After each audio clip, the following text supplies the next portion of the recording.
Yo, what's up guys, and welcome back to the GSL Code A round of 32. Gunrun here, alongside me is Torch. How you doing, man? I'm doing great. Yep, and we have some great games coming right up. So we're about to head into our third set here.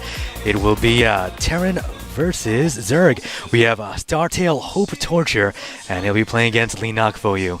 Yeah, and we've had some two very nice matches so far today. We will be moving into two Terran versus Zergs for the remainder part of the morning of Code A. For anyone that hasn't checked out the schedule, you can find out the full details of the schedule at m.gomtv.net if you're on a mobile, or gomtv.net if you're on a computer. There you can find the full schedule, but just a breakdown.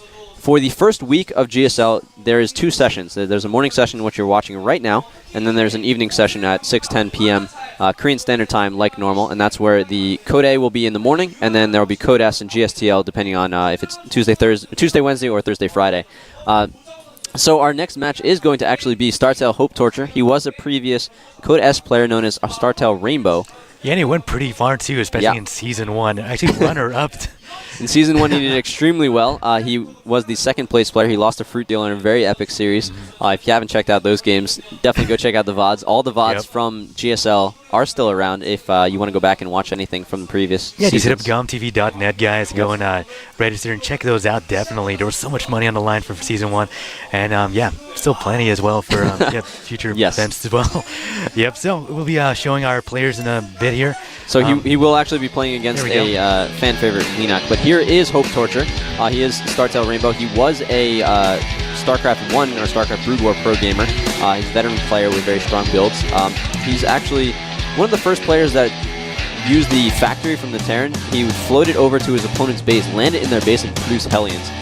Very interesting build at the time. I know I used that a lot in the beta to do a lot of it. Hidden damage. You can also use the tech from that to get out fast Banshees. So you really have like a multi-prong attack. However, it's saying he's weak in the late game. One of the issues for this is because he is actually going to the military soon. Every person in Korea needs to go to the Korean military for 2 years, and a lot of pro gamers can push that off. The government actually allows them to push off their military career because they are pro gamers and they really respect pro gaming in Korea. And here we have Leenock for you, Zerg player. He's age 16. His win ratio right now versus Terran is about 48.39. And he's actually already played against Startail Hope Torture in the past too, during Code S round of 32 groups in season. So he is a fan favorite. He does look a lot like Gumio, a lot of people say. He does not like that, Gumio does. But usually they both wear glasses. Right now Leenock is not, so it's going to be interesting to see if that affects his play in any way.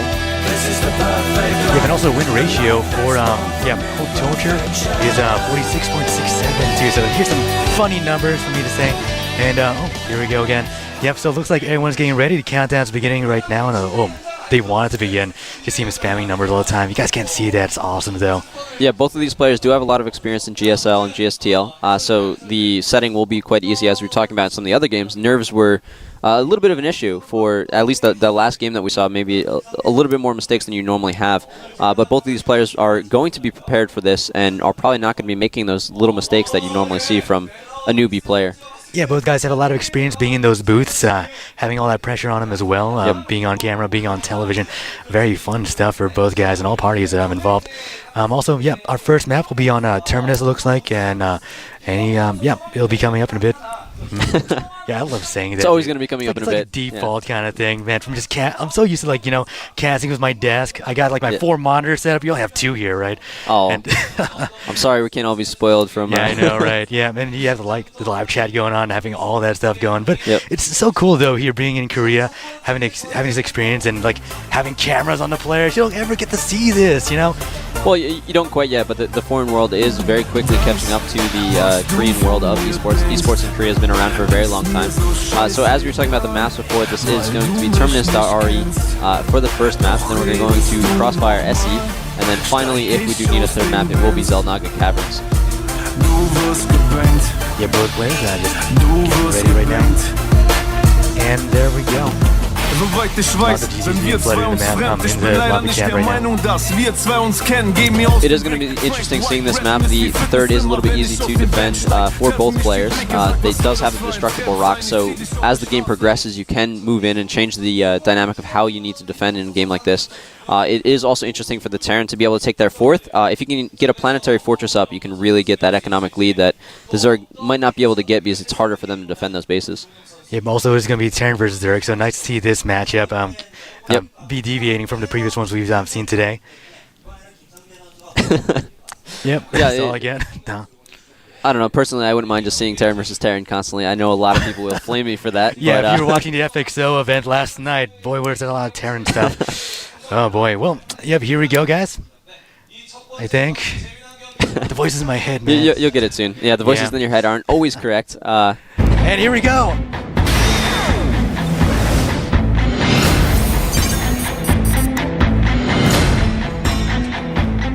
And here we go, guys, in Terminus.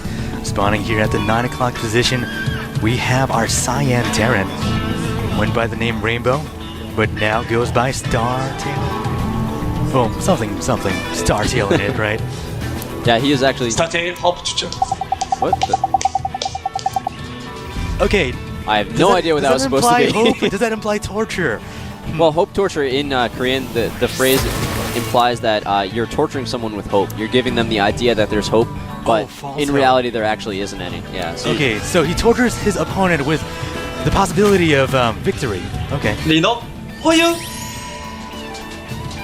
Yep, and there's Leenock. Oh, well, that's not Leenock, that's Casado, but Leenock, there we go. Yeah. Yep, 16-year-old. Zerg spawning down here at the 6 o'clock location. Very nice. Leenock for you. FOU, one of the older teams, it did actually have some roots in StarCraft 1. It was one of those clans that got brought over to StarCraft 2 during the beta, or during the earlier stages of the game at least. They haven't had the best results lately, but some of their players, like SC, have done quite well individually. And it'll be interesting to see if they do better in the Team League. They did have a really nice match against IM on Friday in the GSTL.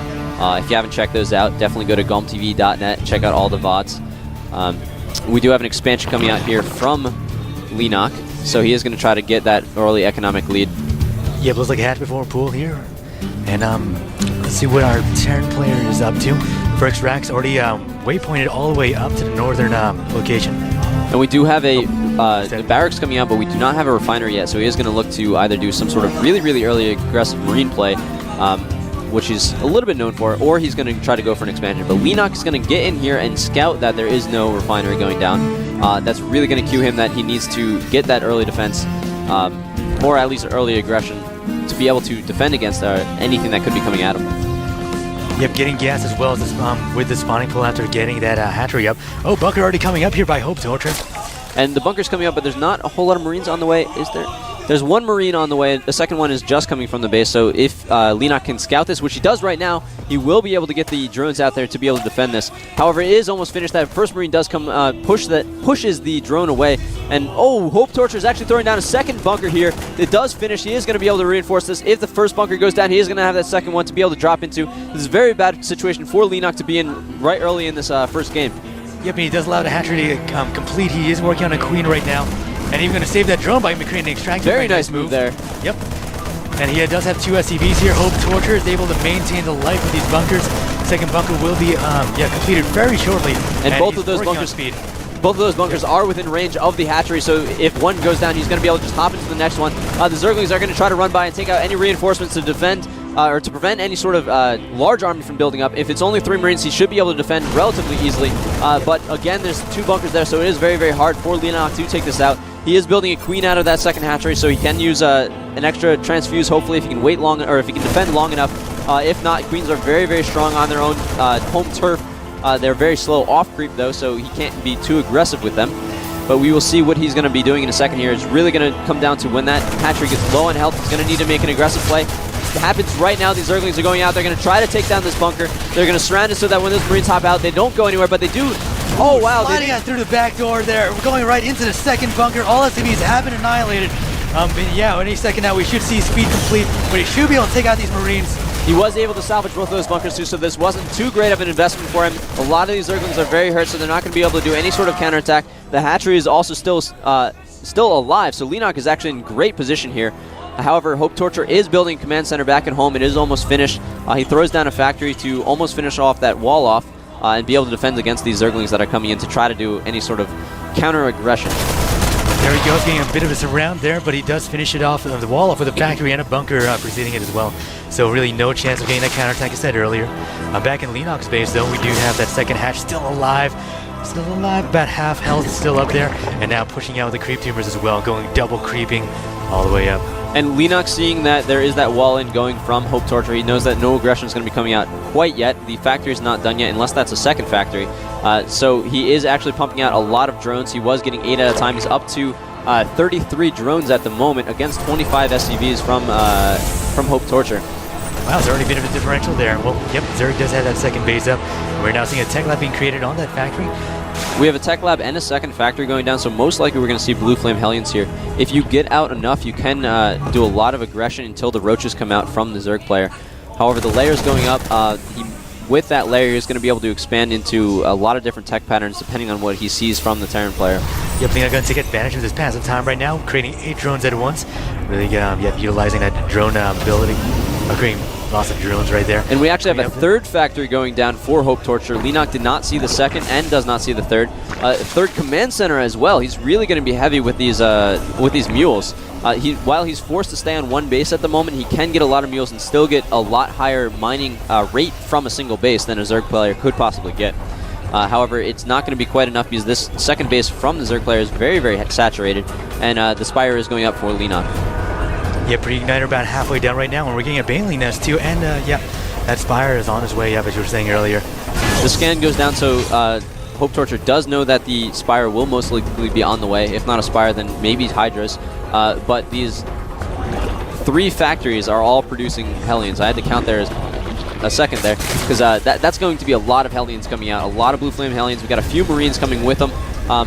At the moment, they're just going to try to defend, make sure there's no hidden Zerglings trying to scout the second and third base of Hope Torture, and because he does have those 3 command centers down, he's going to be able to saturate his second very, very quickly, and then move that third command center to his third and saturate that very, very quickly as well. So even though the Zerg expanded much earlier, Hope Torture or Rainbow is actually going to be able to get an economic, or get closer to the economic ability of Leenock quite quickly. Yeah, but you see a beautiful Maynard transfer and the Spire just popping up right now. Let's take a look at how that's working out. Roach Warren is what's coming up over there. Yep, so he has the Roach Warren down, so he is able to defend against any sort of Hellion play once he does scout it. But we also do have 8 Mutalisks coming in, so that's really going to force Hope Torture to be very defensive. Very nice creep spread here by Leenock. He's able to send 4 creep tumors out at a time. And a Zerg wall too. Yes, that's actually a really nice wall there. 2 Queens, Baneling Nest, Spine Crawler, and 2 Evolution Chambers. Looks like the mutas are out and about right now. Let's see how many we got here. About 8 mutas, all just gathered around here. No upgrades going on yet. Only upgrading the Zerg missile attacks and the Galil reconstruction. Well, there we go. Perfect timing from these Mutalisks. They are going to see the third command center of Hope Torture going through. Way too few Marines, not even attacking as well. And yeah, these guys are able to do a lot of damage. There's a lot of really nicely placed turrets here, but there's still a lot of vulnerable buildings from Hope Torture, so Leenock is going to be able to do some significant damage here. If he can take down this factory and this tech lab, it prevents the upgrades coming from Hope Torture for these factory units. Yeah, weird. Hope Torture moving over the Hellions actually through the northern corridor here into the natural. Let's see how it works for him. The wall is still up, really can't do too much damage. Looks like that factory's going to go down too. And beautiful timing from Hope Torture. He is able to actually save that factory. The Hellions try to sneak in, but they can't. Those Queens are perfectly placed. The Roaches are out now as well. They are going to be able to reinforce these Mutalisks, so he might be able to do a very strong attack right now and do a lot of damage to Hope Torture. Yeah, but here come the Hellions right into the Mutas as well. And oh man, he's going to take out so many of these guys. Yes. 2 go down, 2 are very close to going down. That's very unfortunate for Hope Torture. He does have 2 siege tanks out, but they do not have siege mode, so these Roaches are going to be able to come in and do a lot of damage. Hellions do very, very little damage to Roaches. Roaches just sneaking past. Just walking right in through the front door here. The other Roaches coming in to fight with the Mutalisks. Mutalisks taking a lot of damage from the missile turret, but the other Roaches are going to be able to go in because the main army is distracted. Roaches are going to be able to take down a lot of the tech labs from these factories, prevent the siege mode from coming out. If that goes down, it's going to be huge. He's trying to repair it right now, but there's still a little surface area for those SCVs. Now we can just focus the Mutas a little bit. Oh my god, he's so close, and he does take it out. Very nice job there by Leenock. with that siege mode down, it's going to be very, very hard for Hope Torture to defend against the reinforcements coming from Leenock. There's 15 roaches on the way. In addition to 15 roaches, he does have a hive coming out. Oh, there's that one Thor, and he is pulling those SCVs back to keep it as live as long as possible there. Yeah. And yep, SCVs moving on out as well. Those roaches are very good against Thors in the field, but with those SCVs being able to repair it, it can keep the Thor alive a lot longer than it really should. And those Thors do a lot of damage to Mutalisks. However, the Mutalisks are just going to fly over there and try to take out the SCVs, while the roaches are going to be able to come in and take out the Thor as soon as those SCVs are killed. However, these roaches are quite content just taking out SCVs at the natural right now. Plethora of roaches from Leenock now coming in through the front door. Take a look at the army supply, 79 to 21 right now. Huge advantage right now for our Zerg player Leenock. And actually letting the mutas die to the Thors. Yeah, all the mutas are down, but that is a huge number of roaches. They are going to be able to come in here and two-shot those Thors. Those Thors are down, and Hope Torture is forced to GG. Very nice job there, Leenock. Knowing he did pretty good. Yep, Leenock very content with that game. He defended that first two-bunker push by Hope Torture very nicely. It looked very scary for Leenock at the beginning because those two bunkers were right next to each other. So the Marines should have been able to hop out of one immediately into the other. But because all those Zerglings surrounded the bunker, when the Marines hopped out of the bunker, they actually were outside and had to run around and get to the second bunker while taking a lot of hits. Rainbow really feeling that. Yeah, he was formerly a Code S player. If he loses here in Code A, there'll be a very quick route for him going from Code S to Code B. Once he gets there, it's extremely hard to get back into the Code A. Yeah, Code A is quite a journey. Going through all that after seeing your qualifiers. Yes, that is very true. So, Hope Torture was trying to get a lot of factory units out, but the issue is that those factory units, except for siege tanks, are very bad against roaches. And Leenock came in with the perfect timing of Mutalisks to be able to... They didn't do that much damage at first, but what they did was they forced a lot of Thors coming out instead of siege tanks. And those Thors are very, very bad against roaches when the roaches are coming in such large numbers. You can repair them in small numbers, but those roaches were two-volleying the Thors. So even with a full amount of SCVs to repair, it still would have died very, very he really quickly. had that idea going into it as well. Once he had those mutas in that base, he knew he could just push in with those roaches when he did. And the flow kept on coming. It was like an endless waterfall of just ground Zerg units. And just the way they were positioned too in Hope Torture's own base really just allowed for him to take advantage of that completely. Yeah, but I don't think he's going to be knocked out quite yet. He does have a lot of resolve in this matchup, and he is moving on to Crossfire. So he hopefully can do a lot more in this map than he did in the last map. We are seeing the game start right now. Yep, and we'll be getting, the game is going to be starting quite shortly. Oh, man, so many voices, dude. How do you deal with this? You learn to tune it out, and some medication helps a little bit. I need to get some of that, yeah. But, yep, we'll be getting started shortly, guys, and here we go. It's so weird, because sometimes they talk in Korean and you just assume it's English, so like they're trying to... Yeah, we should just talk in Korean too. Maybe the viewers will start to pick up on it. Oh, yeah. Well, you can talk in Korean. You've been here for like 2 years, right? Game starting. Here we go, guys.